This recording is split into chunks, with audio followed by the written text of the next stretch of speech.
امریکہ میں ایک مسلمان نوجوان تھا لیکن دفتر میں کام کرتا تھا۔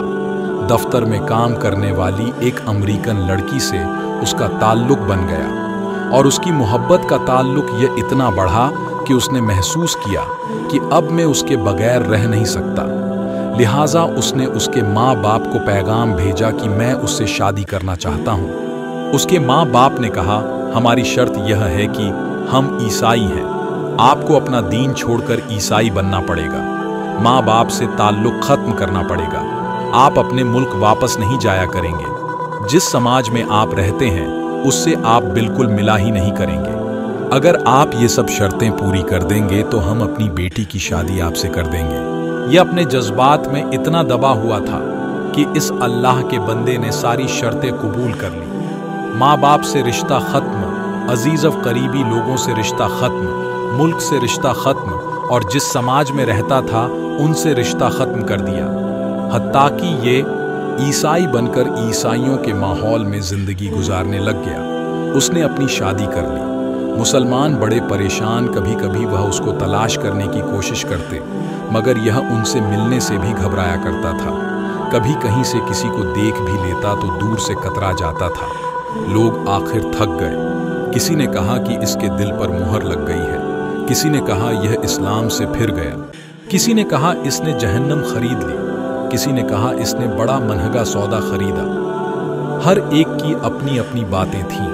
3-4 سال اسی حالت میں گزر گئے، یہاں تک کہ دوست احباب سب کی یادداشت سے بھی نکلنے لگا، بھولی بسری چیز بنتا چلا گیا۔ ایک دن امام صاحب نے فجر کی نماز کے لیے جب دروازہ کھولا تو دیکھا کہ ایک نوجوان آیا۔ اس نے وضو کیا اور مسجد میں نماز کی صف میں بیٹھ گیا۔ امام صاحب بڑے حیران، ان کے لیے یہ چیز تو بڑی عجیب تھی۔ نماز پڑھائی اور اس کے بعد اس کو سلام کیا، پھر اس کو لے کر اپنے حجرے میں گئے اور محبت پیار سے ذرا پوچھا کہ آج بڑی مدت کے بعد آپ کی زیارت نصیب ہوئی۔ اس وقت اس نے اپنی حالت بتائی کہ میں نے اس لڑکی کی محبت میں اپنا سب کچھ میں نے اپنا ضائع کر دیا، لیکن جس گھر میں میں رہتا تھا اس گھر میں اللہ کا قرآن رکھا ہوتا تھا۔ میں جب کبھی آتا جاتا اور اس پر میری نظر پڑتی تو میں اپنے دل میں سوچتا کہ یہ میرے مولا کا کلام ہے، یہ میرے اللہ کا قرآن ہے اور میرے گھر میں موجود ہے۔ میں اپنے نفس کو ملامت کرتا، اعمال تو میرے برے تھے لیکن دل نے مجھے کہا کہ نہیں، جس کا میں نے کلمہ پڑھا میں اس سے محبت کرتا ضرور ہوں، اس کی نشانی میں نے اپنے گھر میں رکھی ضرور ہے۔ اسی طرح کئی سال گزر گئے۔ ایک دن میں آیا اور عادت کے موافق میں نے گزرتے ہوئے اس جگہ پر نظر ڈالی۔ مجھے قرآن نظر نہ آیا۔ میں نے بیوی سے پوچھا کہ یہاں ایک کتاب ہوا کرتی تھی، وہ کہاں ہے؟ اس نے کہا میں نے گھر کی صفائی کی تھی، اس میں غیر ضروری چیزوں کو میں نے پھینک دیا ہے۔ اس نے کہا اس کتاب کو بھی؟ اس نے کہا ہاں۔ میں گھر سے واپس گیا اور کوڑا پھینکنے کی جگہ سے اس کتاب کو اٹھا کر لے آیا۔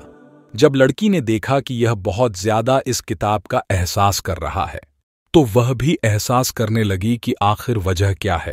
اس نے کہا بس میں اس کتاب کو رکھنا چاہتا ہوں۔ اس لڑکی نے جب دیکھا کہ یہ تو عربی میں ہے، اس نے کہا ہاں کوئی نہ کوئی تعلق اس کا اسلام سے ہے۔ تو اس نے کہا دیکھو، اس گھر میں یا تو یہ کتاب رہے گی یا پھر میں رہوں گی، تمہیں اس میں سے کسی ایک کے بارے میں فیصلہ کرنا ہوگا۔ وہ کہنے لگا کہ جب لڑکی نے یہ کہا تو میرے لیے یہ زندگی کا عجیب وقت تھا۔ میں نے اپنے دل سے پوچھا کہ تو نے اپنے خواہشات کو پورا کرنے کے لیے وہ کچھ کر لیا جو تجھے نہیں کرنا چاہیے تھا۔ آج تیرا رشتہ پروردگار سے ہمیشہ کے لیے ٹوٹ جائے گا۔ اب تو فیصلہ کر لے کہ تو اس کو چاہتا ہے یا اس کے پروردگار کو چاہتا ہے۔ جب میں نے دل میں یہ سوچا تو دل نے یہ آواز دی کہ نہیں، میں اپنے مولا سے کبھی بھی نہیں کٹنا چاہتا۔ میں نے لڑکی کو طلاق دے دی۔ اب میں نے دوبارہ کلمہ پڑھا اور اب میں ہمیشہ کے لیے پکا مسلمان بن چکا ہوں۔ سوچئے، اتنے غافل مسلمان کے دل میں بھی اللہ رب العزت کی محبت کا بیج موجود ہوتا ہے۔